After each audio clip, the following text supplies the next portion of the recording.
Haïti, le nouveau Premier ministre Gary Conille, hospitalisé pour un léger malaise.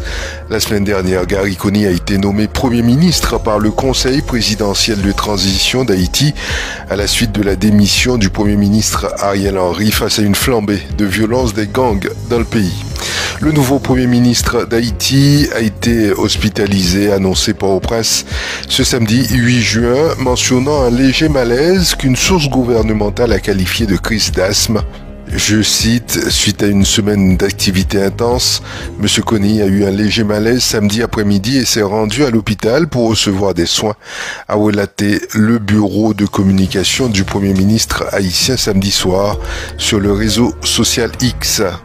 Je cite encore, sa situation est stable pour l'instant, ajoute la même source, une source au sein du gouvernement qui a requis l'anonymat, avait indiqué plutôt que le chef du gouvernement avait fait une crise d'asthme, ajoutant qu'il était possible que M. Conille soit évacué vers l'étranger pour y être soigné. La semaine dernière, M. Conille, 58 ans, a été nommé Premier ministre par le Conseil présidentiel de transition d'Haïti à la suite de la démission en mars du Premier ministre Ariel Henry. Face à une flambée de violence des gangs dans le pays, il a prêté serment lundi. Médecin de profession, le responsable politique avait déjà été à la tête du gouvernement haïtien pendant 6 mois, entre 2011 et 2012, et exerçait jusqu'à récemment en tant que directeur régional pour le Fonds des Nations Unies pour l'enfance, UNICEF. Avant son urgence médicale samedi, M. Conille avait visité l'aéroport international de la capitale Port-au-Prince, louant les efforts des forces de sécurité ayant permis la reprise des vols après plus de 3 mois d'interruption due aux violences. Fin février, des gangs ont lancé des attaques coordonnées contre des sites stratégiques à Port-au-Prince, disant vouloir renverser M. Henry.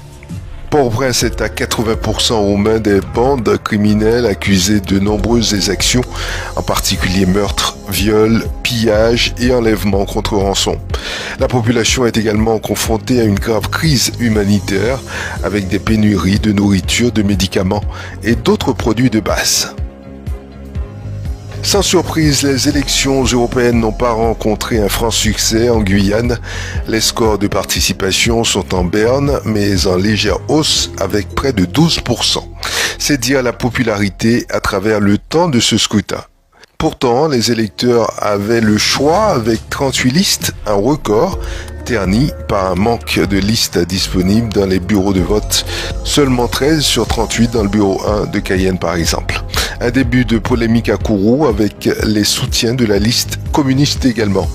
Première leçon donnée par les résultats non officiels des bureaux de la capitale, les partis reviennent en force et comme souvent pour les européennes, les partis nationalistes, Rassemblement national en tête. Ce dimanche 9 juin, la flamme olympique passe en Guyane pour la première fois. C'est la première étape du relais des océans. Le flambeau symbolique passera à Camopi, Saint-Laurent-du-Maroni, Saint-Georges de l'Oyapock, Kourou, Macoria, Matoury et Cayenne. Elles l'ont fait pour leur deuxième participation à la Coupe Vive. Au bout de 120 minutes de suspense, les Mojoliennes sont venues à bout des filles du club franciscain de la Martinique avec un score 5-4. Elles rentrent dans l'histoire du football féminin caribéen. Il aura fallu attendre la fin des prolongations avec la séance de tir au but pour départager les clubs champions. Le suspense était à son comble au stade Edmar Lama avec un engagement sans faille et au bout de l'effort, ce sont les filles de Loyola qui ont conclu ce match très engagé face aux championnes en titre de la Martinique. Un score de 5-4 qui montre peut-être que les jeunes Guyanaises sont parvenues à maîtriser leur stress pour obtenir une victoire méritée saluée avec ferveur par un public qui leur a apporté un soutien sans faille durant toute la rencontre. Le temps est stratosphérique. Sirena Samba Mayela devient championne d'Europe en 12 secondes 31 centièmes à Rome.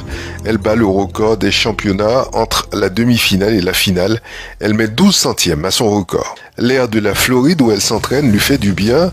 Elle obtient ainsi la meilleure performance de l'année sur 100 mètres haies, de bon augure à quelques semaines de Paris 2024.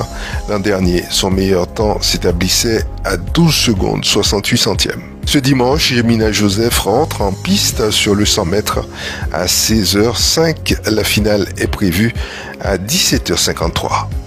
C'est la fin de ce bulletin d'information. Je vous remercie de l'avoir suivi. J'aurai le plaisir de vous retrouver demain sur Radio Mayuri.